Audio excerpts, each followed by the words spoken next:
Shalom. Haleluya. Alright, saudara kasih dalam nama Yesus, saya percaya hari ini adalah hari yang diberkati Tuhan. Amin.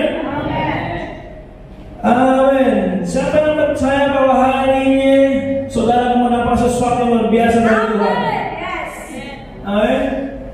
Sebab saudara pastikan hati saudara siap untuk mendengar firman Tuhan. Saudara, ya, saya mau cek kembali, ada yang buat catatan?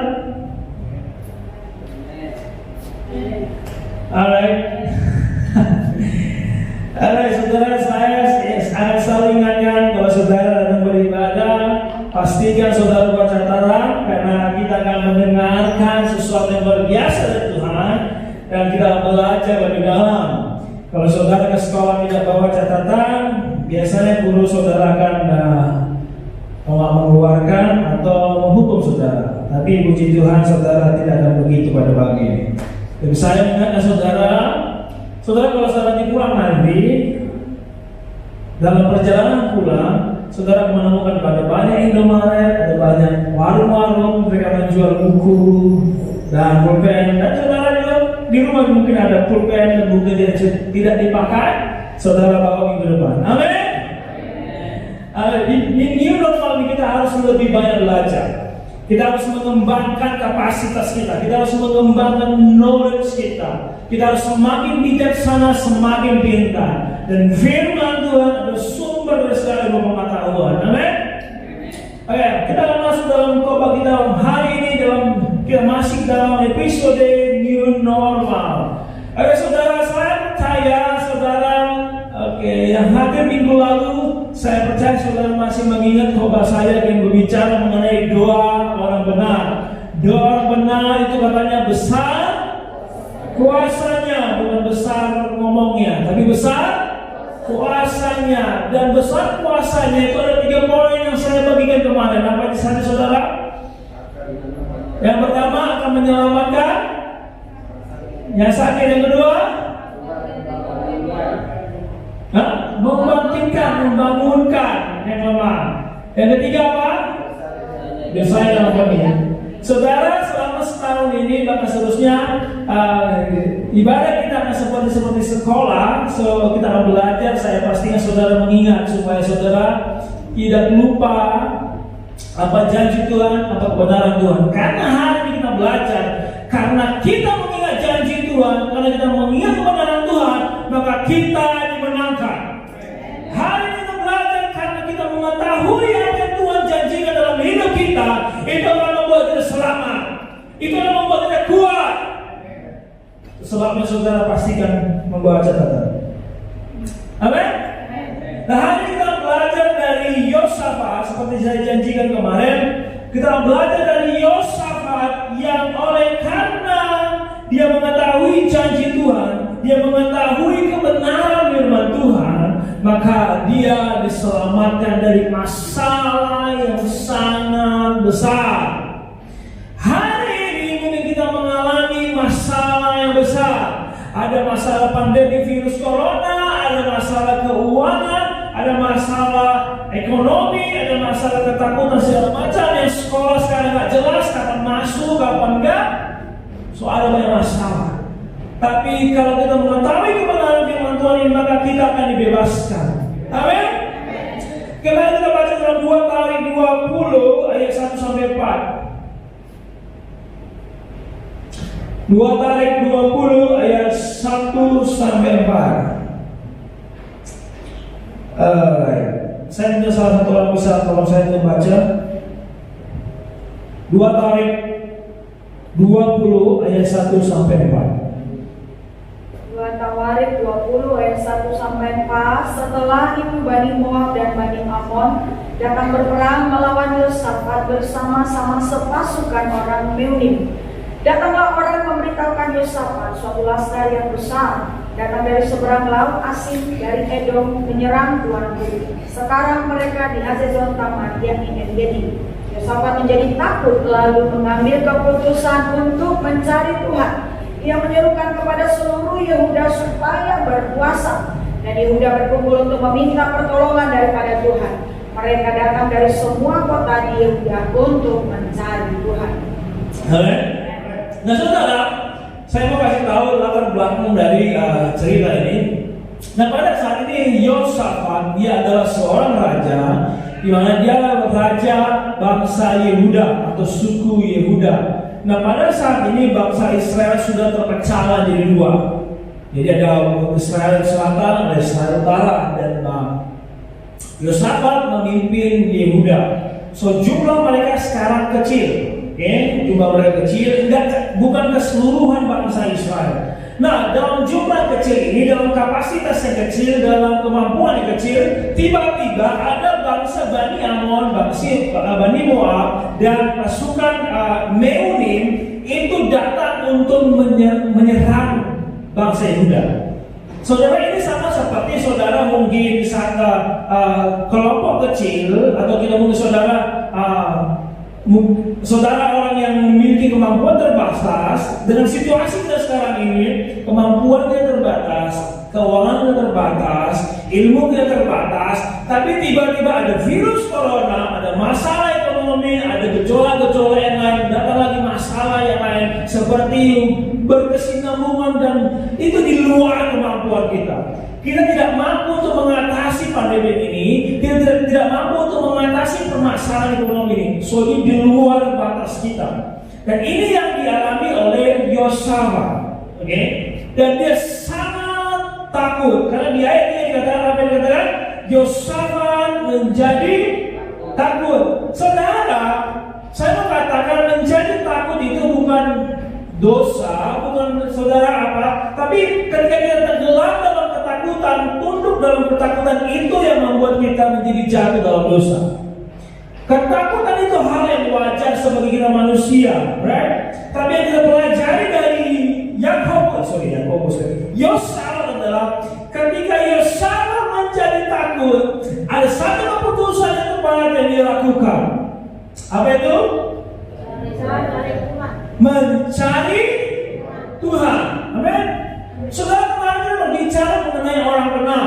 Orang benar itu bukan harus orang yang sempurna, orang yang banyak mengetahui banyak firman Tuhan. Mungkin semua kita sudah dibacanya dan sudah hafal, dan dia sudah paham benar. Bahkan bahasa aslinya dia tahu. Bukan itu orang benar. Kemarin kita pelajari orang benar itu bagaimana? Bagaimana? Saling mengaku dosa. Jadi kalau kita tahu salah, kita tahu berdosa, kita mengakui dosa. Karena 1 Yohanes 1:9 katakan kalau kita mengakui dosa, maka Dia adalah Bapa yang setia, Dia akan mengampuni kita. Yang kedua apa? Saling mendoakan. Saudara menjadi orang benar itu sebenarnya tidak terlalu sulit. Itu berbicara hati kita. Apakah kita mau saling mengaku dosa, dan apakah kita mau saling mendoakan? Dan dua orang benar ini, yang saling mengaku dosa, yang merendahkan hati, dan yang saling mendoakan, maka doanya berkuasa. Amin. Ingat 3 tipe tadi. Nah, hari ini kita belajar bahwa gambaran orang yang benar adalah orang yang kuat, orang yang mengalami kemenangan adalah bukan orang yang memiliki segalanya, bukan orang yang memiliki banyak kekuatan, banyak harta atau banyak kemampuan peperangan. Karena kita kalau melihat situasi Yosafat, dia bangsa yang kecil dan dia juga tidak memiliki kekuatan, bahkan dia tidak memiliki keuangan yang sanggup untuk berdamai. Karena kalau dalam saudara kalau melihat kerajaan-kerajaan dahulu, kalau terjadi peperangan, ada satu bangsa menyerang satu bangsa lain, ada dua pilihan yang dimiliki oleh bangsa yang diserang. Yang pertama adalah mengirimkan utusan untuk mengajak damai, dan untuk mengajak damai mereka harus mengirimkan upeti, mengirimkan uang. Ya, jadi harus uang damai, dan itu jumlahnya besar. Bahkan kadang-kadang bisa setengah dari harta kerajaan itu harus diserahkan. Oke, yang opsi kedua adalah mereka harus melawan. Nah, saudara, sebenarnya opsi pertama bangsa Yehuda berkurang karena mereka bangsa kecil, keuangan sedikit, dan kemudian kalau perang pun menghadapi mereka tidak mampu. Itu sebabnya dia dikatakan maka Yosafat menjadi Dan mungkin ini kita alami setara. Kita mau usaha, modal pun tidak ada. Kita mau mulai pekerjaan, banyak perusahaan tutup. Soalnya di luar batas kemampuan kita. Tapi kita mau melihat apa yang terjadi dan kita pelajari. Amin. Dan saudara, waktu Yosafat takut, keputusannya tepat. Ini membuat dia menjadi menang. Yaitu dia mencari, berseru kepada Tuhan, mengambil keputusan untuk mencari Tuhan. Saudara, waktu di tengah pergumulan, seringkali kita bahkan merasa seperti jauh dari Tuhan. Kita berdoa sepertinya Tuhan gak ada di sana. Tapi saudara, waktu apa yang Yosafat, dia membuat keputusan. Dia berkomitmen mencari Tuhan. Walaupun Tuhan kami sudah jauh darimu, walaupun aku jauh darimu, tapi hari ini Tuhan, aku membuat keputusan untuk mencari Tuhan. Nah, hari saudara, buatlah keputusan cari wajah Tuhan. Amin. Cari. Renungkan firman Tuhan. Amin.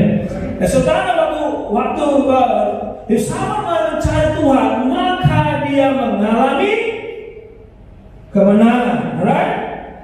Kita melihat di ayat 20. Keesokan harinya, pagi-pagi mereka maju menuju padang gurun Tekoa. Ketika mereka hendak berangkat, berdiri Yosafat dan berkata, dengarlah hai Yehuda dan penduduk Yerusalem, percayalah pada Tuhan Allahmu, dan kamu tetap teguh, percayalah pada Nabi Nabinya, dan kamu akan berhasil. Jadi kita harus percaya pada firman Tuhan.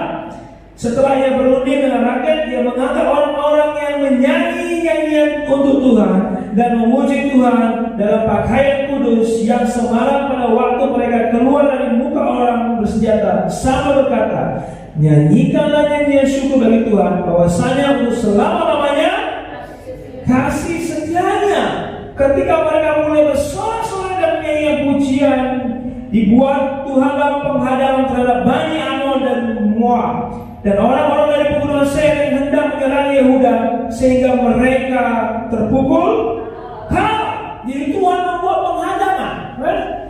Lalu Bani Amon dan Bani Moab berdiri menentang padahal saudara, orang-orang dari Seir sebenarnya mau menyerang Yehuda kian pertama. Tapi mereka ketemu sama Bani Amon dan Bani Moab. Akhirnya mereka jadi berperang. Lalu Bani Amon dan Bani Moab berdiri menentang penduduk pegunungan Seir, hendak menumpas dan memunahkan mereka. Segala sudah mereka membinasakan penduduk Seir, mereka saling membunuh. Akhirnya saudara, waktu Yosafat memutuskan untuk mencari Tuhan, maka Tuhan yang berperang bagi mereka.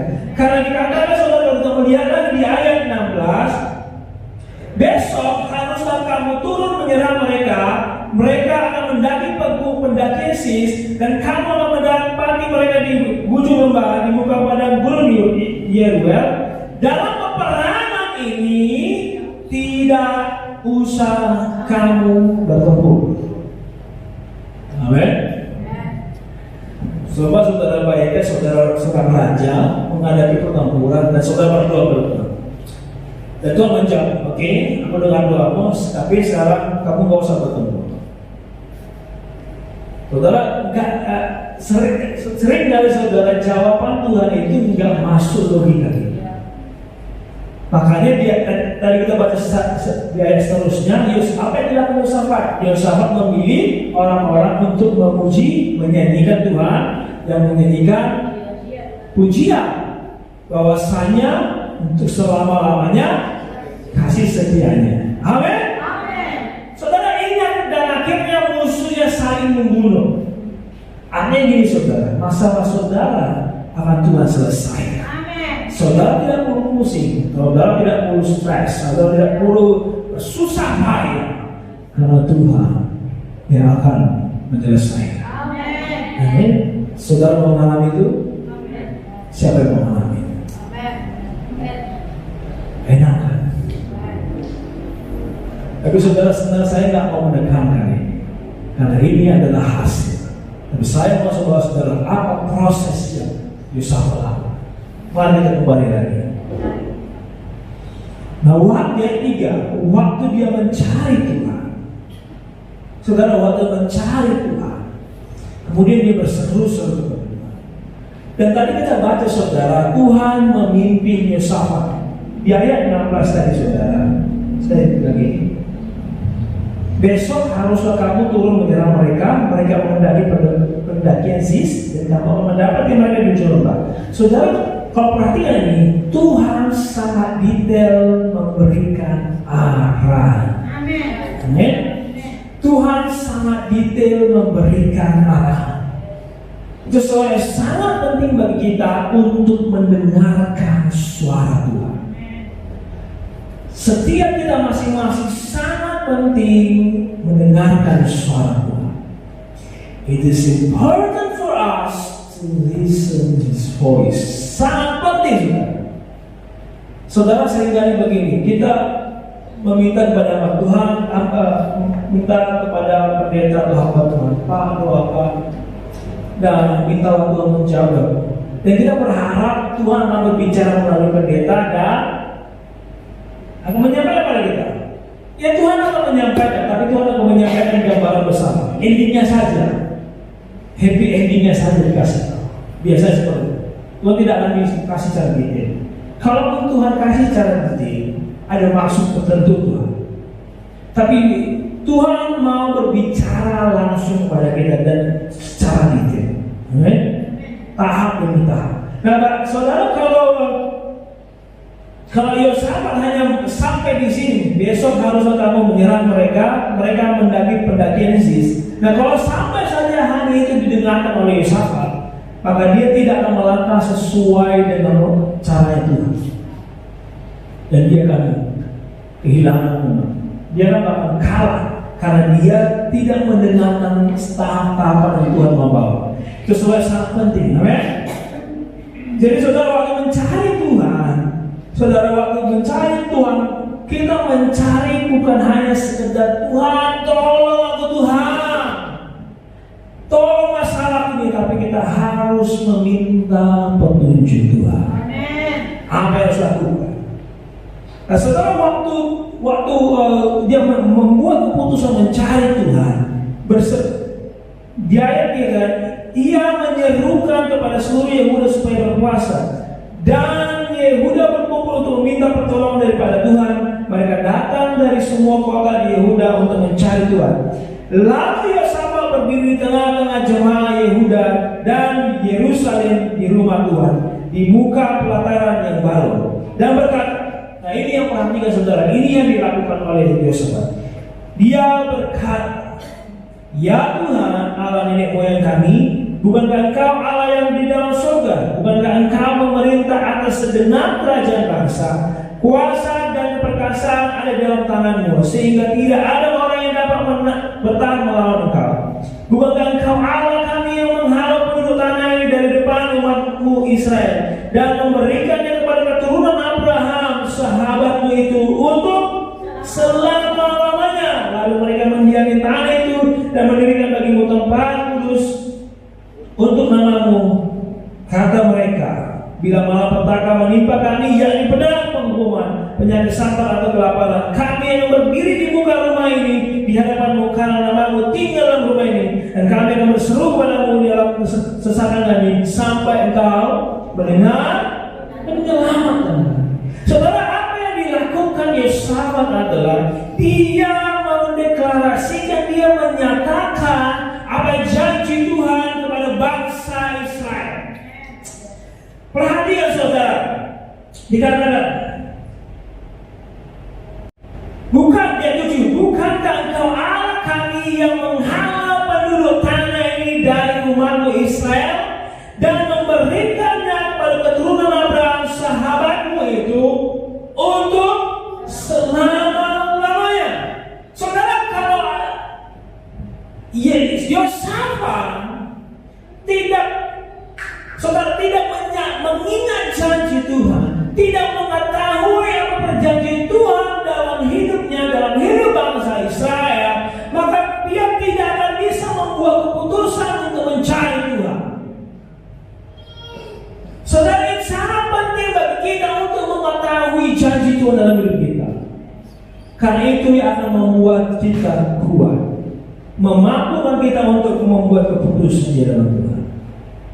Nah pertanyaannya saudara, kenapa kita harus mendeklarasikan, menyatakan janji Tuhan? Kenapa saudara? Karena waktu kita menyatakan, mengingatkan janji Tuhan, bukan seakan-akan Tuhan lupa pada janjinya saudara. Tapi waktu kita menyatakan janji Tuhan, artinya kita percaya bahwa Tuhan akan sanggup menolong kita, bahwa Tuhan adalah sumber pertolongan kita, bahwa kita menunjukkan bahwa kita membuat keputusan bahwa Tuhanlah sumber pertolongan kita. Dan hari ini saudara, itu sebabnya kenapa gereja ini selalu mendorong saudara untuk merenungkan firman Tuhan siang dan malam, supaya engkau tahu apa janji Tuhan dalam hidupmu, supaya engkau tahu apa yang Tuhan mau dalam hidupmu. Dan firman Tuhan akan menguatkan kita, menunjukkan jalan. Saudara, saya nggak tahu masalah saudara pagi ini, saya nggak tahu. Tapi Tuhan mau melakukan sesuatu yang luar biasa. Mulai hari ini, mulai detik ini, bahkan mulai minggu sebelumnya, Tuhan sudah memulai sesuatu dalam hidup. Tapi yang perlu kita tahu adalah apa yang Tuhan mau lakukan, strategi apa yang Tuhan sudah sediakan, rencana apa yang Tuhan sudah sediakan dalam hidup kita. Dan itu hanya kita temukan kalau kita merenungkan firman Tuhan siang malam. Waktu Yosafat mulai mendeklarasikan kebesaran Tuhan di dalam hadirat Tuhan, maka Tuhan mulai menyatakan rencananya. Saudara, kalau di pengadilan, kalau saudara tidak tahu hak dan kewajiban saudara, hak saudara bisa kalah di pengadilan. Itu sebabnya kita harus pengacara menyatakan apa haknya, apa yang dia hak yang berhak didapatkan. Saudara, iblis selalu mendakwa kita. Itu sebabnya kita harus menyatakan janji Tuhan. Amin. Dan semua itu hanya kita dapatkan merenungkan firman Tuhan sendiri. Saudara, dalam new normal ini, kalau saudara mau mengalami itu luar biasa, nyatakan janji Tuhan. Tuhan bukan yang berjanji Tuhan. Kan ketika kami menerima Engkau menjadi juru selamat, Engkau mengadopsi kami menjadi anak-anak. Tuhan bukan yang berjanji Tuhan orang yang merenungkan firman Tuhan siang dan malam, apa saja yang dilakukan berhasil. Jadi saudara, ketika melihat situasi yang menakutkan, saatnya buat keputusan yang benar. Cari Tuhan. Amin. Mau berhasil? Mau berhasil? Mau mengalami kemenangan?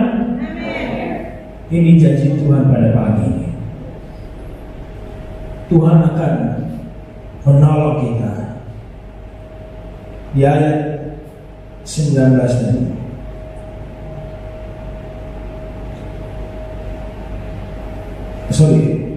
Di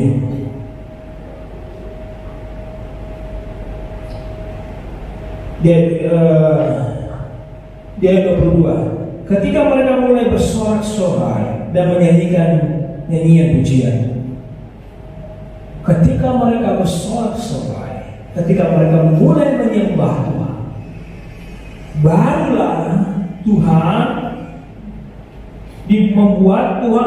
dibuat Tuhanlah penghadangan terhadap Bani. Waktu kita menyembah Tuhan, waktu kita mau menyatakan kebesarannya, maka Tuhan mulai menolong kita. Amin. Waktu kita mulai menyembah, saudara, waktu dalam pergumulan sulit memang bagi kita untuk menyembah Tuhan, sulit bagi kita untuk menyembah Tuhan. Dan saudara, waktu menyembah Tuhan, saudara, penyembahan yang dilakukan oleh bangsa Yehuda dan Yosafat bukan seperti penyembahan Tuhan aku menyembahmu, Tuhan aku menyembahmu, bukan sekedar itu saudara. Kadang-kadang kita hanya menyembah Tuhan hanya seperti itu, Tuhan kau baik kau. Tapi apa yang dikatakan oleh Yosafat dan bangsa Yehuda? Mereka menyatakan kebesaran Tuhan. Saudara, penyembahan kita pun hanya sekedar Tuhan aku menyembahmu, Tuhan aku mengasihi. Tapi waktu kita menyembah, kita harusnya memperkatakan kebenaran firman Tuhan. Kita memperkatakan janji Tuhan. Maka ketika memperkatakan janji Tuhan, maka Tuhan mulai melakukan pekerjaan menyelamatkan kita. Dan hari ini saudara, waktu kau menyembah Tuhan, perkataan kebenaran firman Tuhan. Amin. Dan sekali lagi saudara, itu sebabnya kita kenapa kita harus merenungkan firman Tuhan. Karena waktu kita merenungkan firman Tuhan, kita tahu apa janji Tuhan dalam hidup kita. Maka waktu dalam pergumulan kita berkata, Tuhan terima kasih. Dan kita boleh buka pujian. Hidupku mengenali firman, tanda mujizat sertai tiap langkahku. Kau bersama. Mari kita bangkit berdiri saudara.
Aku akan memberikan kelegaan kepadamu.